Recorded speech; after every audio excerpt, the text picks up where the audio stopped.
আসসালামু আলাইকুম ভাই ও বোনেরা, কেমন আছেন সবাই? আশা করি সবাই ভালো আছেন। আমি আলহামদুলিল্লাহ ভালো আছি।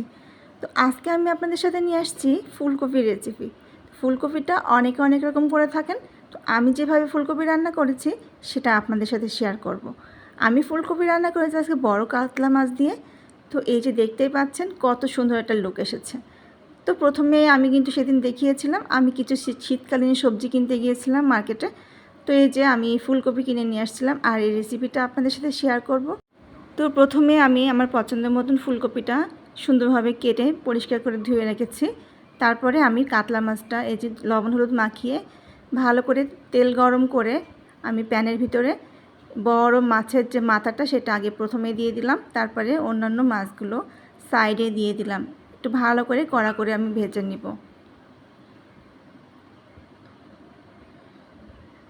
তো ভাজা হয়ে গেছে, উঠায় রেখেছি। সে ভাজার যে তেলটা ছিল ওর ভিতরে আমি 2 চামচ পেঁয়াজ বাটা দিয়ে দিলাম, 1 চামচ রসুন বাটা দিয়ে দিলাম। তো এরপরে দিয়েছি এখানে গরম মশলা বাটা, আদা বাটা এবং পরে দিচ্ছি জিরা বাটা। এরপরে দেব লবণ, আর তারপরে দিচ্ছি হলুদ, আর তারপরে দিব শুকনো মরিচের গুঁড়া।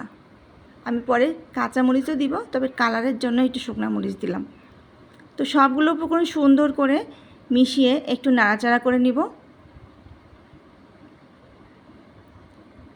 এইটা মশলাটা কষানো হয়ে গেলে তারপরে আমি ফুলকপিগুলো এর ভিতর দিয়ে আবারও নাড়াচাড়া করে নিব। তো ফুলকপিগুলো দেওয়া হয়ে গেছে। এবার সুন্দরভাবে আবার মশলাগুলো যাতে গায়ে লাগে এপাশ ওপাশ করে আমি কিছুটা সময় ভুনে নিলাম। তো এরপরে আমি ফুলকপিটা সিদ্ধর জন্য পানি দিলাম আর পানি দিয়ে ঢাকা দিয়ে দিয়েছি।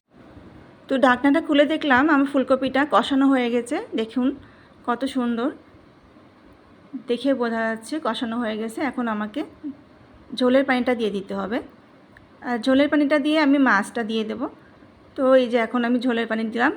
তো ঝোলের পানি দিচ্ছি, আর ঝোলের পানি দেওয়া হয়ে গেলে আমি ঢাকনাটা দিয়ে দেবো যাতে আর একটু সিদ্ধ হয়। এরপর ঢাকনাটা খুলে আমি এখানে টমেটো কুচি করে রাখছিলাম সেটা দিয়ে দিলাম।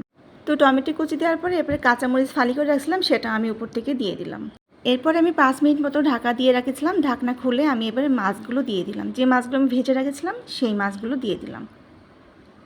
তো মাছগুলো দিচ্ছি বড় কাতলা মাছ, আমাদের পুকুরের মাছ।